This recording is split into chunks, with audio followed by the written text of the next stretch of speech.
Hello friends, I am Mr. Dark, and the story you are going to hear tonight is very scary. You are going to shiver after listening to it. So are you ready for this very scary journey? Let me tell you beforehand that the story is based on real incidents. So let's start. In the remote highlands of Montana, where dense pine forests give way to quiet, misty mountains, there stands an abandoned mental hospital known as St. Clair Asylum. The building is ominously silent, yet carries an unsettling reputation that has made it the subject of local ghost stories for decades. The asylum, with its grey stone walls and towering spires, sits at the end of a twisting mountain road, far from the nearest town. Locals don't talk about St. Clair much, and if they do, it's with whispers and superstitions passed down from their grandparents. St. Clair Asylum was built in 1895, a product of America's Gilded Age, when mental health care was a murky realm full of dark experimentation. Officially, it was a charitable endeavor to help troubled souls, but a darker history lives within its walls. During the 1920s and 1930s, when the asylum was managed by Dr. Theodore Voss, a doctor notorious for his extreme methods, it became a place of secret experimentation and, as rumors go, confinement for political dissenters and other inconvenient individuals. Patients who entered St. Clair never returned. Those who died within its walls were buried somewhere on the premises, lost to history. After Dr. Voss's death, the asylum continued operation under different administrators, but maintained a strict policy of isolation from the outside world. Stories of paranormal occurrences became common. Whispers in empty hallways, ghostly figures at windows, and footsteps where no one walked.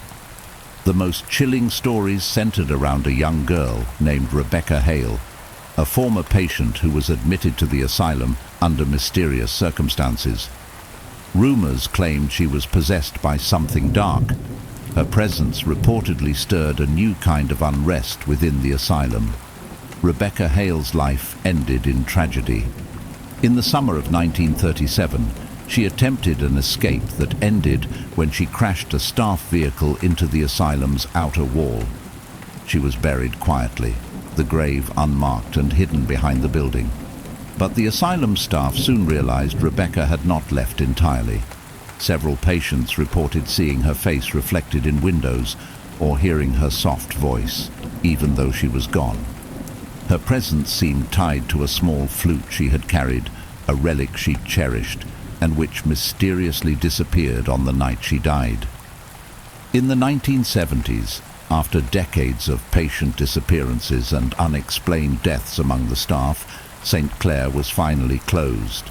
Most townspeople saw this as a relief, a quiet closing of a dark chapter, but the asylum's gates never stayed locked for long. The building was sold to a private trust, which unsuccessfully attempted to turn it into a mental health retreat in the 1980s. More disappearances and staff deaths plagued the asylum until it was permanently abandoned. Now, in 2023, the asylum is a hollow shell of its former self. The St. Clair Trust, which still holds the deed, recently opened the property to an unlikely group, a team of graduate psychology students. The Trust's trustees approved a short visit by the students for a rare research project, giving the young group a chance to explore the asylum's grim history and psychological experiments. The idea was to analyze the evolution of mental health care by examining patient records still scattered in dusty filing cabinets. Excited yet apprehensive, 7 psychology students from a prominent Montana university prepared for their expedition. Jake, Mia, Sarah, Logan, Ethan, Clara, and Madison. Each of them brought their own curiosity and academic drive, but none could ignore the prickling feeling of unease that grew as they learned more about St. Clair's past. As they loaded up their gear and piled into a university-provided van, the students laughed nervously, trying to shake off the anxious energy. Jake, the unspoken leader of the group, broke the silence. Well, this is either going to be a great research project, or it'll end up being one of those horror stories we have to tell our grandkids. Mia, always the skeptic, rolled her eyes. Let's not get dramatic. It's just an old building. Maybe we'll see some graffiti or get spooked by bats, but that's about it. Sarah, on the other hand, couldn't shake a feeling of dread. She had read about Rebecca's tragic story and felt a strange sympathy for the girl. Before the trip, she had even found a photograph of Rebecca in a library archive. There was something in her eyes, a haunting look of sorrow mixed with anger, that stayed with her. "Just don't go wandering off, okay?" Sarah half joked, her gaze fixed on the mountains as they neared the asylum's twisted driveway. Ethan, who was fascinated by the paranormal, leaned in excitedly. "Are you kidding? I can't wait to see what's left inside. People say Rebecca's ghost still wanders the halls." As the van turned onto the last gravel stretch, St. Clair came into view, its silhouette towering above them like a stone sentinel, keeping secrets tightly bound within its walls. The group fell silent, each of them feeling a quiet thrill as the van creaked to a stop outside the asylum gates. The tall, foreboding iron gate creaked open, and Grant Hastings, the asylum's current caretaker, stood waiting for them. He was a large, rugged man in his 60s, his expression unreadable as he waved them over. "Welcome to St. Clair Asylum," Grant greeted them with a voice as rough as gravel. "I assume you've all been told the rules?" Jake nodded. "Yes, sir." "We're not to wander off, avoid certain rooms, and keep out of the third-floor wing." Grant's eyes narrowed, his voice lowering ominously. "Just make sure you follow them. This isn't a tourist site. This place has its history." As the students collected their gear and followed Grant into the dim, dusty interior of the asylum, the heavy iron door clanged shut behind them. They couldn't know then that the door had locked, not just to keep others out, but to trap them in. The air inside was cold, stale, and filled with an inexplicable weight. Every step they took echoed down long, empty corridors lined with cracked walls, broken tiles, and a faint smell of antiseptic.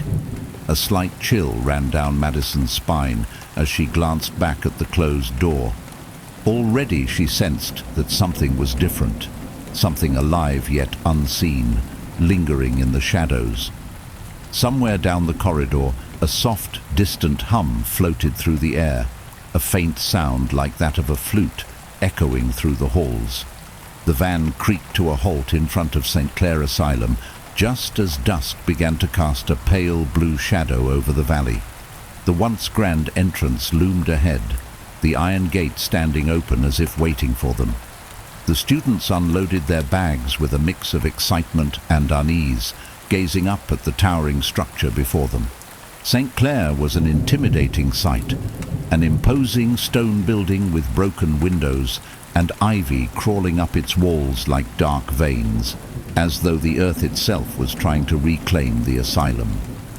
Grant Hastings, the caretaker, beckoned them over as he stood with his flashlight in one hand and a ring of keys in the other. The students filed out of the van and huddled around him, trying to shake off the chill that seemed to radiate from the old building. Hastings's piercing gaze swept over each of them, his eyes narrowing slightly. "All right, listen up," he began, his voice carrying a tone that demanded respect.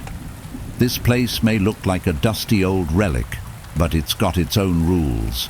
Follow them, and maybe you'll make it through this visit without any disturbances." Logan, always the brave one, chuckled.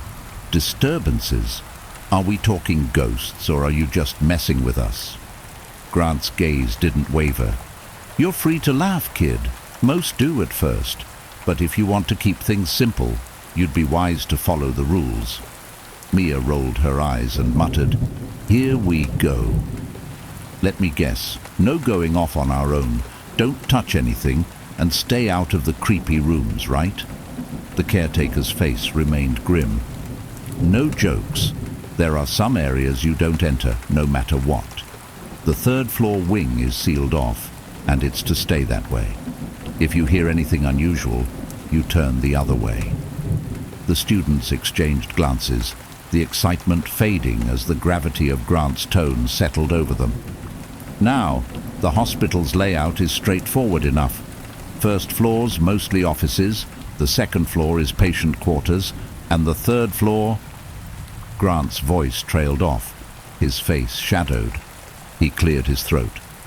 The third floor isn't your concern. Understood?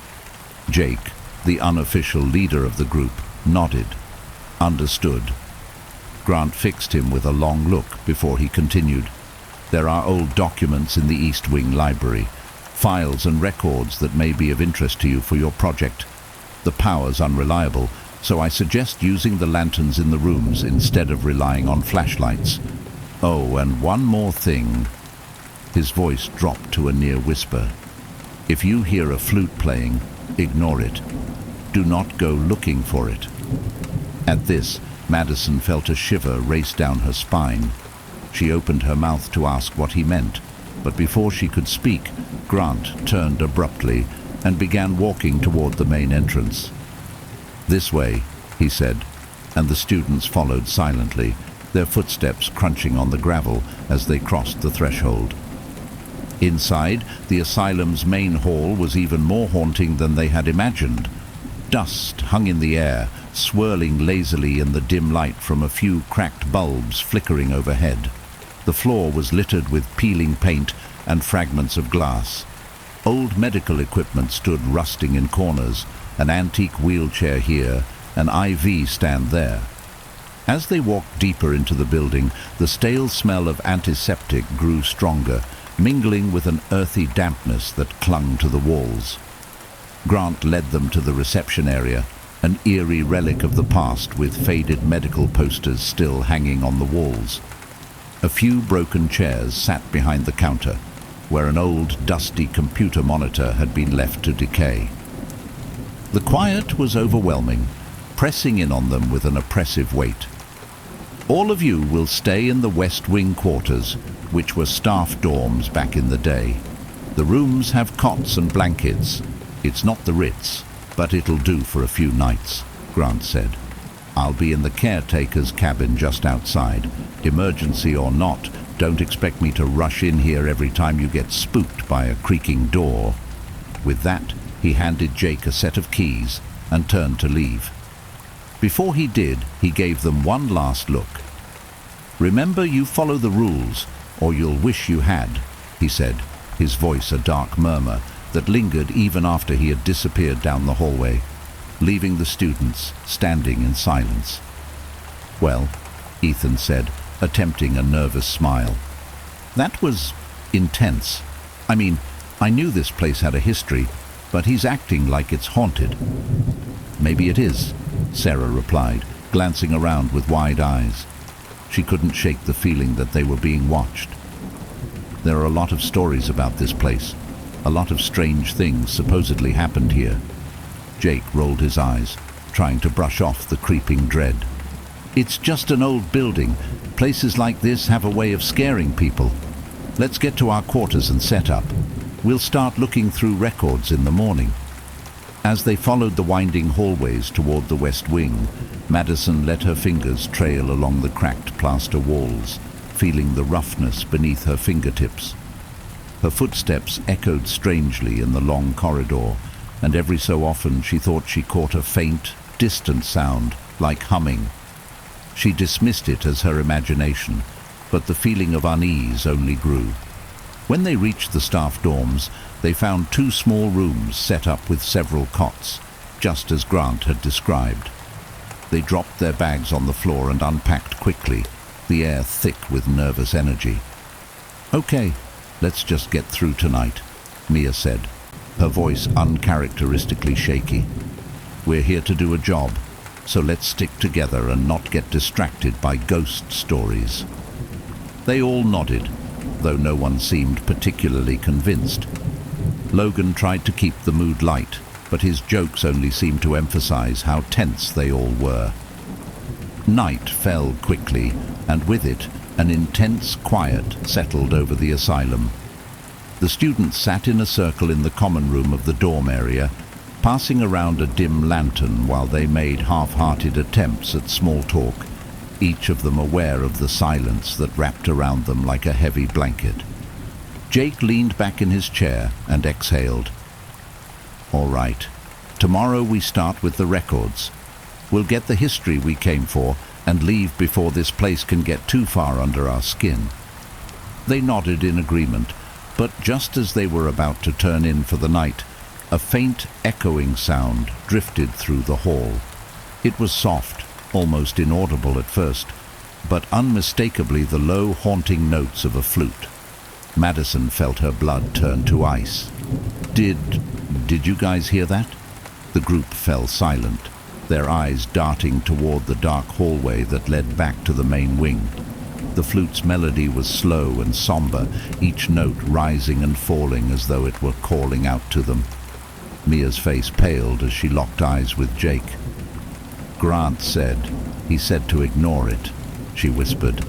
Logan's eyes were wide, darting toward the shadows. "It's probably the wind or something. Old buildings make weird sounds, right?" But Madison shook her head, feeling a strange pull in her chest, a temptation to leave the room and follow the sound. She could almost picture it. A girl with pale skin, long dark hair, and eyes that burned with sorrow, holding a worn flute in her hands. She didn't know why, but she knew, she could feel, that the melody was hers. Sarah, who had been watching Madison's face, grabbed her hand. "Hey, let's stick together, remember?" The flute continued, the notes more insistent, each one twisting into the dark silence of the asylum. For a moment, the students sat frozen, hypnotized by the song, until Jake finally stood up and broke the spell. "All right," he said, his voice firm. "We're here for research, not ghost hunting. Let's all try to get some rest. We can deal with whatever's playing that flute in the morning." He glanced at Madison, who seemed to be struggling to shake off the strange pull the music had on her. He placed a hand on her shoulder. "You okay?" Madison nodded slowly, her gaze still lingering on the hallway. "Yeah, just tired, I guess." One by one they retreated to their rooms, each of them unsettled and exhausted. The flute's song faded, but it continued to haunt them, its melody winding through the night like a whisper, calling them deeper into the asylum's secrets. In the quiet of her cot, Madison lay awake, her mind replaying the ghostly notes of the flute over and over. As her eyelids grew heavy, a final chilling thought passed through her mind. Was it the flute calling to her, or something else entirely? In the darkness, as the students drifted uneasily into sleep, the asylum waited, its secrets and spectres lurking just beyond the veil of night. The morning sunlight barely reached the grimy windows of St. Clair Asylum, casting faint beams across the dust-laden floors. The students gathered in the common room, bleary-eyed after a restless night, with some of them glancing warily at the darkened hallways, which seemed to stretch endlessly in all directions. Jake was the first to speak. "All right, today we're diving into the records. If we're going to learn anything useful, it's probably buried in the asylum's files." Grant mentioned the library in the East Wing. The others nodded, grateful to focus on something that didn't involve mysterious flute music or the eerie shadows they had seen creeping across the walls during the night. They took their flashlights and headed toward the East Wing, passing rows of empty patient rooms along the way. The doors hung off their hinges, and the cracked linoleum floors creaked with each step. Madison trailed a few steps behind, her gaze drawn to the dim, shadowed hallways, half expecting to see a figure at the end of each one. In the library, stacks of patient files sat untouched, yellowed with age and covered in a fine layer of dust. The students divided the records and began combing through them, searching for names, dates, and any hint of Rebecca Hale's story. Hours passed as they sifted through the brittle papers, murmuring quietly to each other about the unsettling discoveries they found. Many patients had been admitted for insanity, violent behavior, or vague afflictions of the mind, but it was the notes in the margins, scribbled hastily by former doctors, that disturbed them most. Logan held up a file with a photograph attached, a portrait of a young woman with wild eyes. "Listen to this," he said. "Patient exhibits signs of possession, believes herself to be channeling voices from beyond. Fits of hysteria continue nightly, worsening with each session of isolation." Mia raised her eyebrow. "So, they really did treat these people like monsters?" Sarah nodded, feeling a pang of sympathy as she scanned through her own file. Most of them were probably just suffering. People back then didn't understand mental health. Ethan, who had been silent, suddenly spoke up. "Hey, I think I found something." He held up a folder labeled Rebecca Hale. The others gathered around as he flipped through the pages. There wasn't much, a few terse notes, scribbled in nearly illegible handwriting, describing her as disturbed and dangerous, with further details scratched out as if by someone trying to erase her memory from the asylum's history. But one entry stood out. "Subject is in possession of a small flute, plays it often, especially at night. Claims it's the only thing keeping them away." A chill settled over the group as they stared at the note. "So Rebecca really was here," Madison murmured, almost to herself. "And she had the flute." Just then, a faint noise interrupted their thoughts, a soft, low hum coming from somewhere in the library, followed by a light tapping sound. It echoed through the silent room, and the students froze, listening. The tapping grew louder, rhythmic, almost like the steady beat of a heartbeat against the walls. Ethan glanced at Jake, his voice barely a whisper. "What? What is that?" Jake shook his head, moving toward the door. "Probably just something loose in the building. Let's go back to the dorms for now." But as they turned to leave, a cold gust of wind blew through the room, rustling the pages of the records on the table. Madison's file in particular fluttered open, exposing the picture of Rebecca, her eyes seeming to stare directly at them.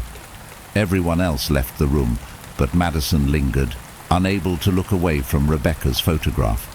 The girl's pale face and hollow eyes seemed to pull her in, as though Rebecca were begging her to understand something, to listen to her story.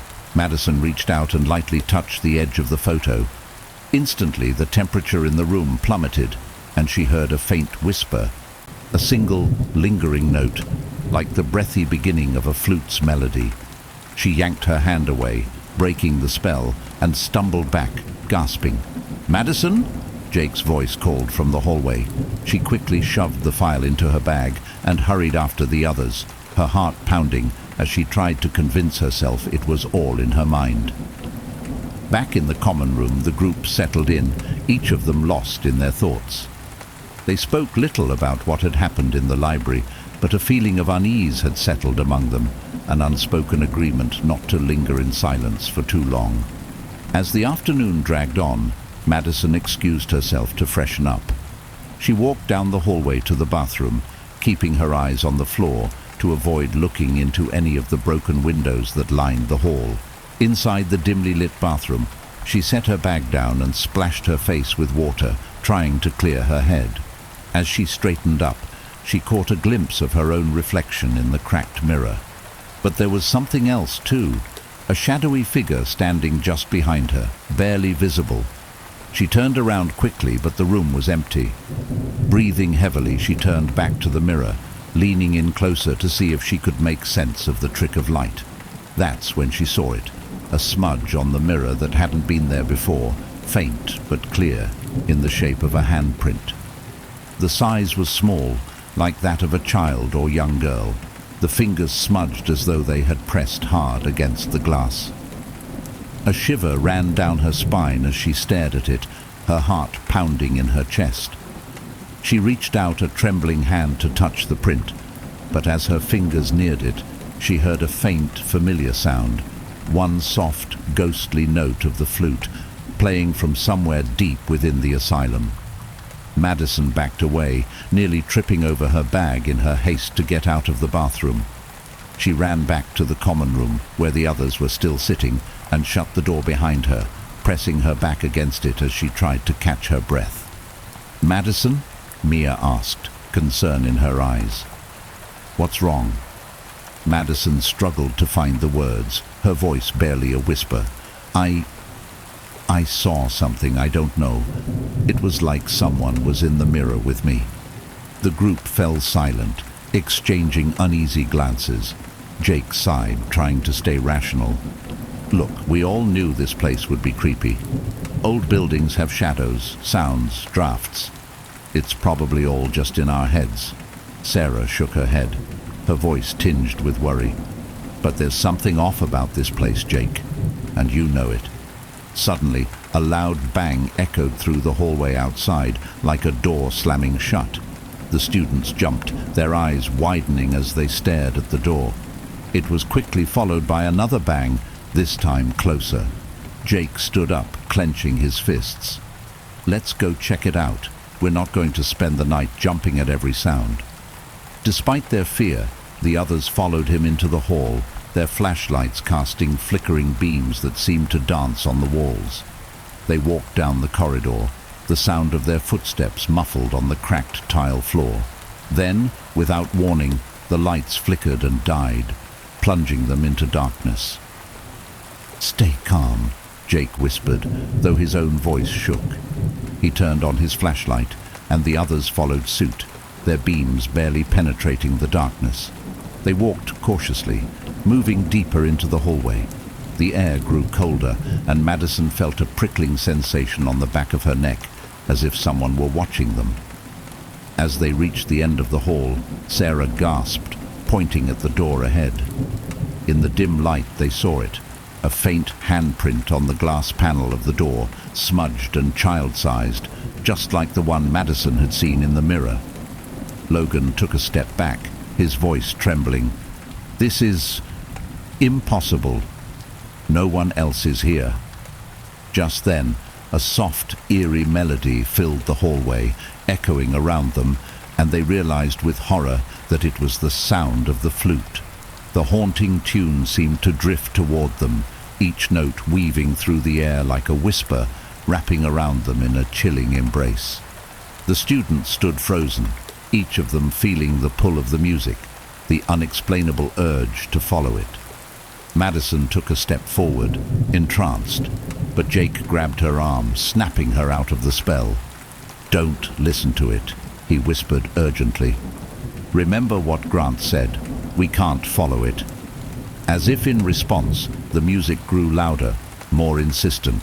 The handprint on the door seemed to grow darker, its outline twisting, as if the person who had left it was pressing harder, trying to get through. "Back to the common room now," Jake ordered, pulling Madison with him. They turned and sprinted down the hallway, not daring to look back as the flute music followed them, echoing through the asylum like a taunt, reminding them that they were far from alone. The common room felt like a fragile sanctuary as the group huddled close, the ghostly flute music fading into silence. Their breaths came in shallow gasps, their eyes darting to every shadow that flickered on the walls.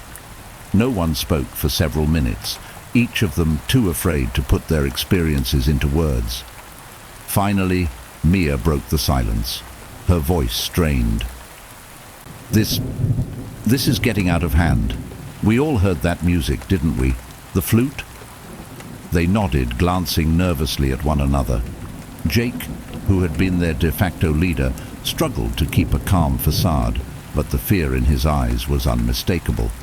"We're just scaring ourselves," he said, trying to sound firm. "It's an old building. Things creak. The wind whistles." "Wind?"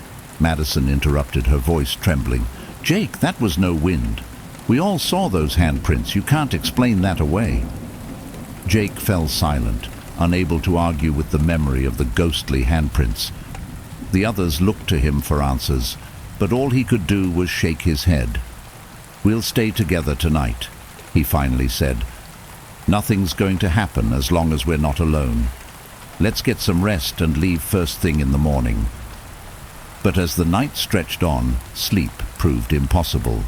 They lay in their cots, listening to the silence that seemed to throb with an unseen presence. Shadows stretched along the walls, appearing to creep closer, contorting into shapes that seemed to watch them with a sinister patience. At around midnight, Sarah's scream shattered the stillness. The others scrambled to her side, finding her in her cot, wide-eyed and clutching her head as if in pain. "What happened?" Jake demanded, grabbing her shoulders. "Sarah, what's wrong?" she gasped, her face pale and terrified. I saw her." "Who?" Mia asked, her voice trembling. "Rebecca." Sarah nodded, her voice barely above a whisper. "She was standing right here at the foot of my bed, just staring at me. Her face was pale, like she'd been buried for years, and her eyes, they were empty. I couldn't move. I couldn't breathe." As Sarah spoke, the room grew colder, and they felt an oppressive weight in the air, as if something unseen had joined them. The hair on the back of their necks prickled, and an unmistakable scent of burned wood filled the room. Then, without warning, Mia let out a strangled cry and collapsed onto the floor, her body convulsing as if in the grip of an unseen force. The group rushed to her, watching in horror as her eyes rolled back, her mouth twisting into a grotesque smile. "Mia!" Madison cried, kneeling beside her. "What's happening to her?" Jake reached for her shoulders, trying to steady her, but Mia's body jerked violently, throwing him back. She sat up, her eyes glazed and distant, her lips curling into a cruel grin that wasn't her own. In a voice that was not Mia's, she began to speak, her tone cold and mocking. "Rebecca doesn't like intruders," the voice whispered, sending a chill through everyone in the room. "She was here first. She doesn't want you here." "Mia, snap out of it!" Jake shouted, shaking her, but the expression on her face didn't change. Her eyes flicked toward Jake, and her smile grew wider. "It's too late. She's chosen her vessel." With a sudden burst of strength, Mia lunged forward, clawing at him. Her fingers dug into his arms, her grip unnaturally strong as she forced him down. The others tried to pull her off, but her strength was unnerving, as though something else was moving her body, controlling her. "Leave me alone," Mia snarled, her voice taking on an eerie echo, like two voices speaking in unison. "She's here. She's in me now." As if on cue, a dark shadow flickered across the walls, moving like smoke, darting between the corners of the room. Madison felt a pressure tightening around her throat, as if invisible hands were gripping her neck, and she gasped, struggling to breathe. "Stop it!" Madison choked, clutching at her throat. "Please, let us go!" But Mia's body continued to thrash, her head snapping from side to side, as if fighting against an invisible force. Her eyes burned with fury, and then, as suddenly as it had begun, her body went limp. She collapsed into Jake's arms, her breathing shallow and ragged. "Mia," he whispered, his voice trembling. Are you okay?" She blinked, looking around in confusion. "Jake, what happened?" You were..." He stammered, at a loss for words. "Something took over you, Mia. It wasn't you." Mia shivered, clutching her arms as if trying to hold herself together. "I felt something, like someone was inside me, trying to control me." "Rebecca," Sarah whispered, her voice shaky. "She's here. She's trying to possess us." A tense silence fell over them, each of them haunted by the realization that they were no longer alone in the asylum, that some dark presence was watching them, waiting for its next move. The group sat in silence, struggling to make sense of what had just happened, when Logan suddenly stood up, his face pale and his hands trembling. I need to get out of here," he said, his voice barely a whisper. "I can't stay in this place anymore." Before anyone could stop him, he bolted from the room, sprinting down the hallway toward the main doors. The others followed, calling his name, but Logan was too fast, driven by a terror that clouded his judgment. He reached the main entrance and yanked at the door handle, but it wouldn't budge. Desperation surged through him as he pounded on the door, his fists bruising against the cold, unyielding metal. "Let me out!" he shouted, his voice echoing through the empty hall. "Please, let me out!" The others caught up to him, pulling him away from the door as he broke down, sinking to his knees. "We're trapped here," he whispered, his eyes wide with fear. "She won't let us leave." As they tried to calm him, a low, haunting laugh echoed through the hallway, filling the air with a sickening sense of dread. They turned to see Mia standing at the far end of the corridor, her face twisted into a mocking smile, her eyes devoid of any recognition. "Mia!" Jake called, taking a cautious step toward her, but she didn't respond. She raised one hand, beckoning him forward, her smile growing wider, more sinister. "Come," she whispered, her voice barely audible. "Come play with me." Without thinking, Jake moved toward her, as though under a spell. But as he drew closer, he noticed her face begin to change, her features twisting and contorting, her skin paling to an unnatural shade. By the time he reached her, it wasn't Mia standing before him. It was Rebecca. Jake froze, his heart pounding in his chest as he looked into her cold, empty eyes. She reached out, her fingers brushing his cheek, ice cold and rough like old leather. Her lips parted in a smile, revealing a row of cracked, blood-stained teeth. "You're mine now," she whispered, her voice a soft, menacing lullaby. Jake stumbled back, his courage dissolving into pure terror as he broke free from her gaze. He sprinted back toward the group, his breaths coming in shallow gasps as he struggled to make sense of what he had just seen. "We need to get out of here," he panted, his voice frantic. "This place, it's alive. It's her. She won't let us go." The group huddled close, clutching each other as the shadows around them seemed to grow darker, closing in like a suffocating blanket. The air grew colder, and they heard a faint whisper in the distance, the sound of the flute, echoing down the hallway, calling to them with a haunting, hypnotic melody. Then, as the music swelled, Mia's voice broke through the silence, soft and hollow.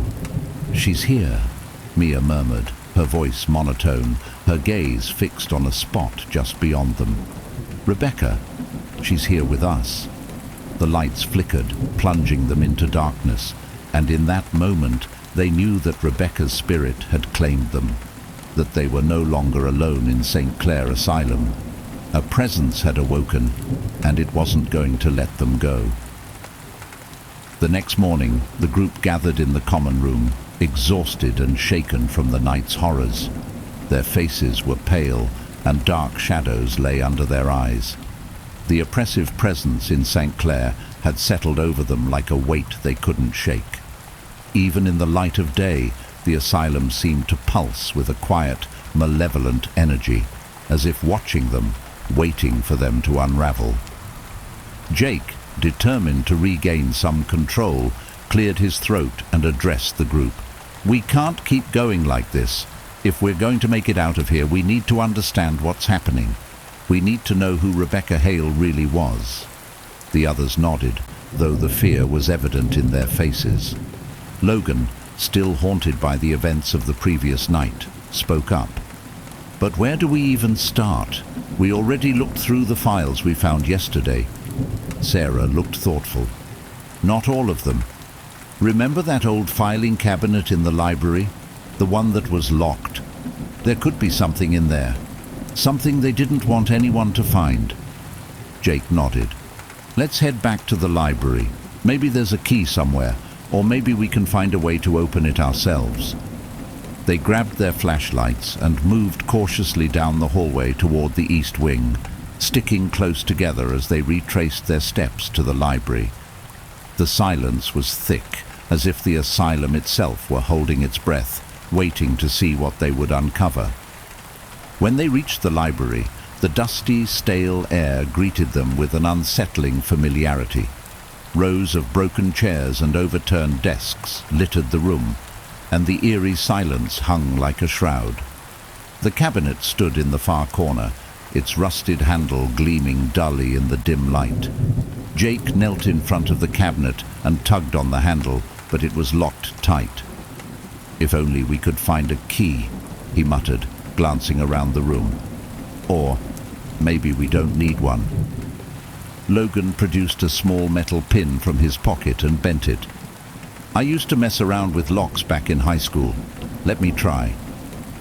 After a few tense moments of jiggling the pin in the lock, there was a soft click and the cabinet door creaked open. Inside was a single worn leather folder, marked only by the name Rebecca Hale. It seemed untouched, as though it had been hidden away from prying eyes for years. Mia took a shaky breath. This is it. Whatever they wanted to keep secret about her. It's in here. Jake carefully lifted the folder and laid it on a nearby table. The others gathered around as he opened it, revealing a series of handwritten notes, photographs, and clippings from old newspapers. The first page was a psychological evaluation, scrawled in cramped handwriting that was difficult to read. "Patient exhibits signs of severe psychological trauma," Jake read aloud, his voice hushed. "Believes she is communicating with spirits, especially at night. Has been caught numerous times wandering the hallways, claiming to be following their voices." Sarah leaned in closer, her eyes wide. So they thought she was mentally ill. But what if she really was hearing something? This place has been haunted for decades, even before Rebecca was here. As they flipped through the pages, they found drawings Rebecca had made, sketches of twisted faces and shadowy figures lurking in corners. One image depicted a young girl playing a flute in the asylum's hallways, her eyes wide and haunted. Below the sketch, a single line was scrawled in shaky handwriting, "She won't leave me alone." Madison shivered, clutching her arms. "Do you think Rebecca was possessed by something, like whatever it is that's still here?" Jake continued reading, flipping to the last page of the folder, which contained an incident report from the night of Rebecca's death. On the night of June 17th, 1937, patient Rebecca Hale was found attempting to escape in a hospital vehicle. It appears she had taken keys from one of the staff members, though no one witnessed her leaving her room. He paused, frowning. "It says she drove the car straight into the outer wall, right near where we came in." The report detailed how her body was buried on the asylum grounds, a quiet and unmarked burial that was approved by the asylum's director, Dr. Theodore Voss. There was no mention of family or friends, no funeral, just a cold clinical record of her death, as if she were nothing more than an inconvenience to be buried and forgotten. Mia pointed to a photograph tucked into the folder. "Look, there's a picture here." They peered at the black and white photograph of Rebecca standing in one of the asylum's corridors, her face solemn and her eyes hollow. Clutched tightly in her hands was a small flute, her only possession. Sarah's voice was barely a whisper. "That's the flute we've been hearing. It's her flute." Ethan scanned the report again, his face paling. "It says here that the flute was taken from her room and locked in the director's office after her death. But it vanished a few nights later, just disappeared. The staff was too afraid to look for it." Madison's gaze was fixed on the photograph, her hand hovering over it as if afraid to touch it. "Do you think she's still looking for it? Maybe. Maybe that's why she's haunting this place. She's searching for her flute." As they stared at the photograph, they heard a soft, distant echo of the flute once more, the melody weaving through the air, wrapping around them like a chilling embrace. Each note hung heavy with sorrow, as though pleading for something, someone. Jake closed the folder, his face set with determination. "If she's trapped here because of that flute, then we need to find it. Maybe if we return it to her, we can... I don't know. put her spirit to rest. The others nodded, though they were all deeply unsettled. A part of them feared what might happen if they found the flute, if they truly confronted Rebecca's ghost.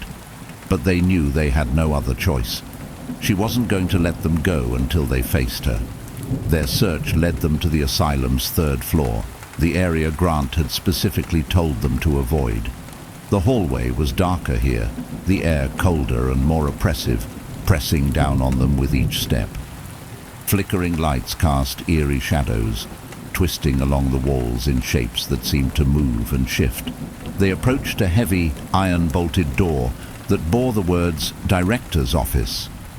The lock had long since rusted, but with a few strong pushes, Jake managed to pry it open, and they stepped into the dim room beyond. The office was preserved, as though frozen in time. An old wooden desk stood against the far wall, with files and books stacked in neat piles, untouched. The air smelled of stale paper and something else, something faintly metallic, like blood. Sarah moved slowly to a glass cabinet in the corner, her fingers trembling as she wiped away a layer of dust. Inside was an assortment of old, rusted medical equipment, and something else. Sitting on a shelf, tucked behind a pile of old journals, was a small, silver flute. Madison's breath hitched as she pointed. "That's it. That's her flute." Jake reached for it, his hand steady despite the fear in his eyes. As his fingers closed around the cold metal, a sudden, sharp chill swept through the room, and they heard a faint whisper, a young girl's voice, as if carried by the wind. "Thank you for finding it." For a brief, fleeting moment, they felt a sense of peace, as though the oppressive weight had lifted. But then, the door slammed shut behind them with a force that rattled the walls. The room plunged into darkness, the faint glow of their flashlights barely illuminating the shadows that seemed to thicken around them. And then they saw her. Rebecca stood in the corner, her pale face glowing faintly in the darkness, her hollow eyes fixed on the flute in Jake's hand, and her expression shifted, no longer grateful, but desperate, as if she were being torn between worlds. Her lips parted, and her voice was a strained whisper, full of pain and longing. "Give it to me. Please.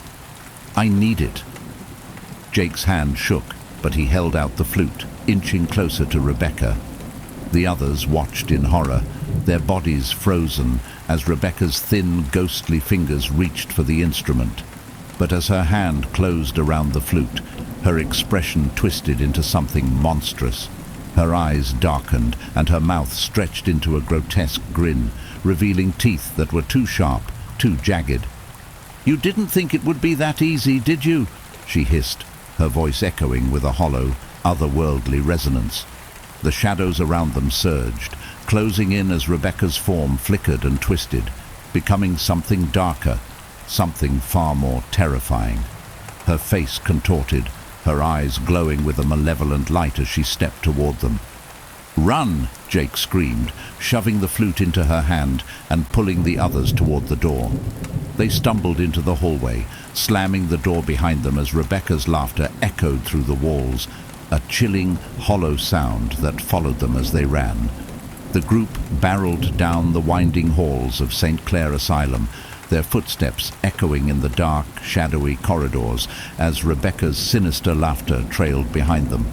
Panic gripped them as they made their way back to the common room, where they barricaded themselves, each of them struggling to catch their breath.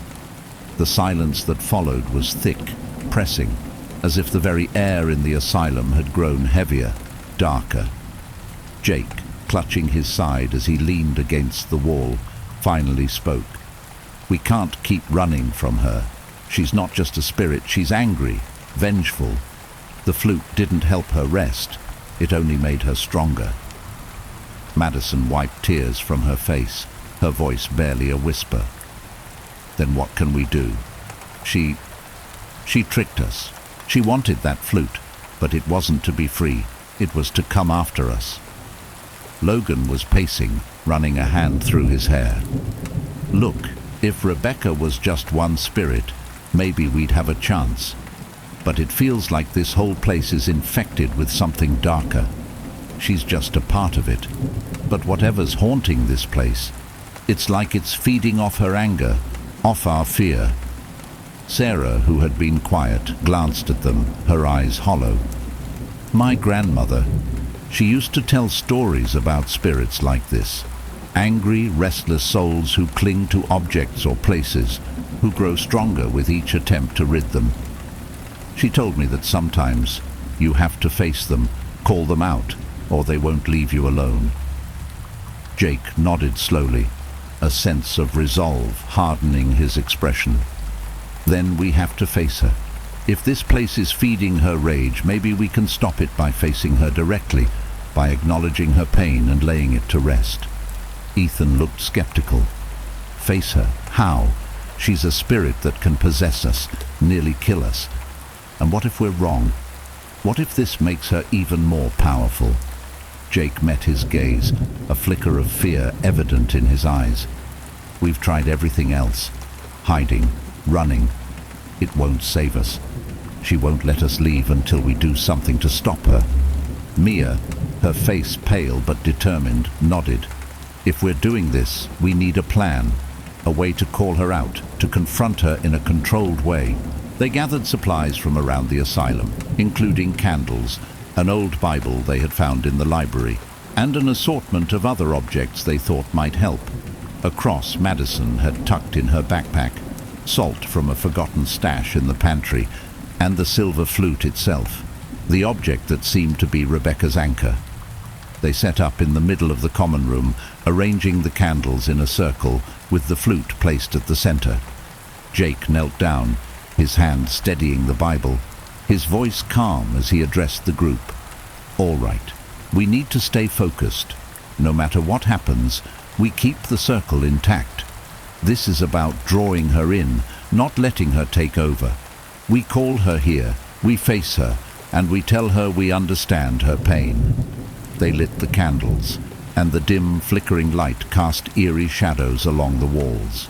Madison sprinkled a line of salt around the candles, creating a barrier that they hoped would keep Rebecca contained.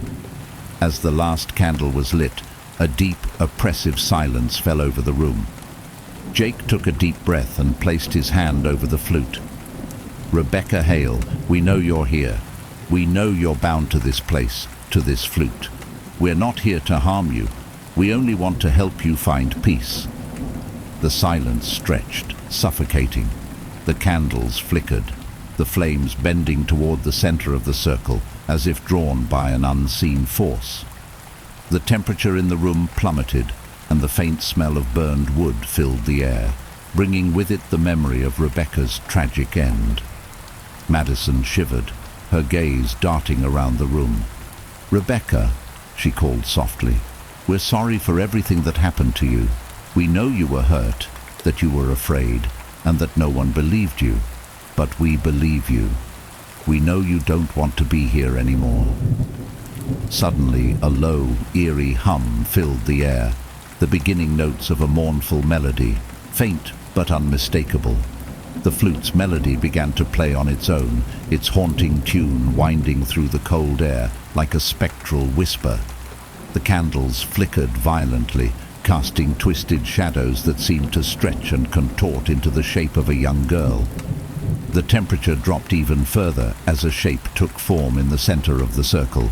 Rebecca appeared, her face pale and hollow, her eyes dark voids of anguish and fury. She stared at them, unmoving, her gaze filled with an emptiness that seemed to pull at their very souls. Jake held up his hands, his voice calm but trembling. "Rebecca, we know you're angry, and you have every right to be. They hurt you, left you here, and forgot about you. But we're here to remember you, to give you peace." For a brief, fleeting moment, her expression softened, her eyes glistening with something that looked like relief, but then her face twisted, her mouth stretching into a snarl. "You can't help me," she whispered, her voice hollow and full of venom. "No one can. I don't want peace. I want them to suffer like I did." The candles flickered wildly, their flames flaring as Rebecca's form contorted, shifting between a young, frightened girl and a dark, twisted creature. Her face flickered like a broken projection, one moment pleading and the next filled with malice. Mia stepped forward, her voice strong. "Rebecca, listen to us. We know you were wronged, but this isn't who you are. You were a victim, someone who deserved love and understanding, not this endless torment." Rebecca's gaze shifted to Mia, her eyes narrowing as if seeing her for the first time. "Love?" she sneered, her voice dripping with bitterness. "They took everything from me. My life, my future, everything. I was nothing to them, and now I'm everything they fear." With a sudden scream, Rebecca's figure swelled, her shadow growing until it stretched across the walls, twisting and writhing like a living nightmare. The candles went out, plunging the room into darkness, and a violent wind swept through, scattering the salt circle and sending them all reeling. Jake scrambled to his feet, grabbing the flute and holding it out in front of him. "Rebecca, listen to me. This flute is yours. It's a part of you and we're giving it back to you. Take it and leave us in peace." Rebecca's form paused, her gaze locking onto the flute, her eyes flickering with a mix of rage and sorrow. She reached out, her fingers brushing the silver instrument, but instead of peace, a wave of cold, dark energy surged through the room, knocking them all to the ground. Madison clutched her head, struggling to fight off a vision, a memory that wasn't her own. She saw flashes of Rebecca's life, the cold, empty halls of the asylum, the cruel faces of the staff, and the isolation that had driven her to madness. And above all, she felt Rebecca's desperation, her need for someone to see her, to acknowledge her suffering. With a sudden burst of courage, Madison sat up, tears streaming down her face. "Rebecca, we see you. We know what they did to you, how they made you feel invisible. But we're here now, and we're listening. You don't have to be alone anymore." Rebecca's figure wavered, her dark, twisted form softening as she looked at Madison. For the first time, the fury in her eyes faded, replaced by something that looked almost like gratitude. The room grew warmer, and the oppressive weight that had filled the air began to lift.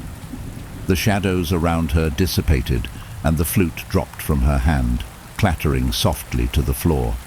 A faint smile flickered across Rebecca's face, and she whispered, "Thank you." Her form faded, dissolving into the dim light as if carried away by a gentle breeze. The dark energy receded, leaving the room silent and still. For a long moment, the group sat in stunned silence, barely daring to breathe. The air felt lighter, clearer, as though a dark veil had been lifted from the asylum. Jake exhaled, his shoulders sagging with relief. I think she's gone." They looked around the room, the shadows now just shadows, the quiet absence of Rebecca's presence finally giving them a sense of peace. As they gathered their things and prepared to leave the asylum, Madison took one last look at the flute lying on the floor. She reached down and placed it gently in the center of the room, a small offering, a symbol of their acknowledgement of Rebecca's life and suffering. The group walked through the asylum's halls one last time, their steps echoing softly in the empty corridors. When they stepped out into the morning light, the heavy iron doors of St. Clair closed behind them with a soft, final creak, sealing away the dark memories that would forever linger within its walls. Rebecca had found peace, and so, at last, had they. The early morning sunlight was harsh and blinding as the group emerged from the shadowed depths of St. Clair Asylum. They walked slowly, each step heavy with the exhaustion and trauma of what they had endured.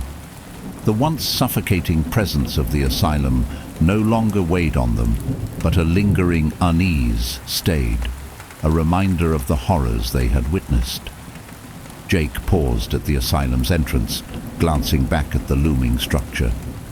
It seemed quieter now, almost peaceful, as though the darkness that had haunted its halls had finally been laid to rest.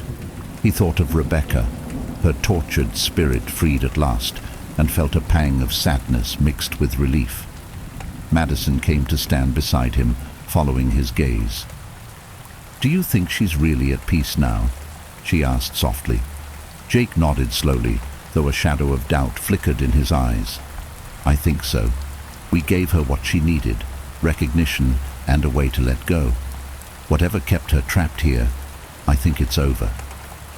They walked in silence back to where Grant Hastings, the asylum's grizzled caretaker, was waiting. He'd been standing near his small cabin, watching the asylum with a stoic expression as they approached. But now, as he looked them over, his face softened, taking in their hollow eyes and the haunted expressions that told him more than words ever could. "Did you see her?" Grant asked, his voice a low murmur. Jake nodded, unable to hide the tremor in his voice. "We did. She was trapped in there, lost in her anger and pain, but I think we helped her move on." Grant's eyes narrowed and he gave a solemn nod. Rebecca was always restless, poor thing. They did terrible things to her, things no one deserved. It's a wonder she stayed as long as she did, clinging to this place. Mia shook her head, shivering slightly as if trying to shake off the asylum's lingering grip. "Why didn't you tell us everything? About how dangerous she was, how powerful?" Grant's expression darkened. "Would you have believed me if I had? Ghost stories are easy to brush off until you live them yourself. But I figured you all were bright enough to take her seriously once you felt her presence." Logan crossed his arms, looking away. "Well, we felt it all right." There was a moment of silence as they each took in the asylum one last time. Its windows reflected the bright morning light, but instead of eerie, it seemed almost ordinary now, like an empty shell. They could hardly believe that the building before them had been the source of so much terror. Sarah took a deep breath, turning to the others. I think we should go. We've seen enough." They nodded, their faces still pale but relieved to be leaving Saint. Claire behind. One by one they piled back into the van, and with a last nod to Grant, Jake started the engine and pulled away from the asylum. The rough gravel road wound down the mountain, carrying them further and further from the dark memories of the previous night. For the first few miles, no one spoke. The silence in the van was thick with unspoken thoughts, the weight of their experience pressing down on each of them in different ways. Finally, Ethan broke the silence, his voice rough. "Do you think anyone's going to believe us, that we really saw a ghost?" Jake shook his head, a faint wry smile on his face. "I doubt it. Even we can barely believe it, and we lived it." Mia glanced at the others, her gaze thoughtful. "But maybe it doesn't matter if anyone believes us. Maybe it's enough that we were there, that we helped her." Logan let out a slow breath, leaning his head back against the seat. "I don't think I'll ever forget her face, the pain in her eyes. I just hope she's really gone, that she's free." Sarah reached over and squeezed his shoulder. "She is, Logan. We did what we could. Whatever trapped her here, I think we broke it." They fell back into silence, each of them lost in thought as they descended further from the mountain and back toward the safety of town. The distance between them and the asylum grew, but the memories of what they'd seen stayed vivid, etched into their minds. When they arrived back at campus, they filed out of the van, feeling dazed, as though stepping back into the real world after a long, terrible nightmare. The familiar sights of the university grounds felt surreal, almost jarring after the horrors they had encountered at St. Clair. A few students cast curious glances their way, noticing their exhausted, haunted expressions. but no one asked questions. The group made their way to a small bench near the psychology building, sitting together in a tired silence. Madison finally spoke, her voice soft. "I don't think I'll ever forget her. That look in her eyes, it was like she was trapped in that place, just wanting someone to see her, to acknowledge her suffering." Jake nodded, rubbing his temples. "It's strange. In a way, I feel like we owe her. She was part of this horrible place, but she was a victim too. They didn't see her as a person, and that's what kept her there." Mia wrapped her arms around herself, shivering as though she could still feel the asylum's cold grip. Maybe that's why she held on so tightly. No one ever told her it was okay to let go. They sat together in quiet reflection, feeling the weight of everything they'd been through. The terror, the darkness, and the realization that they had faced something few people would ever understand. As they prepared to part ways, Jake took one last look at each of them. "We might not talk about this again, and that's okay. But just remember, we made it through, and we helped her find peace. That's what matters." They nodded, a silent agreement passing between them. One by one they walked away, each of them carrying the memories of St. Clair, the knowledge of Rebecca's suffering, and the bittersweet relief of having finally set her free. Several weeks passed, and the asylum's memory began to fade, like a shadow slipping out of reach. The students resumed their classes, their lives returning to a fragile sense of normalcy. But each of them knew that something had changed, that they carried with them a story few would ever understand.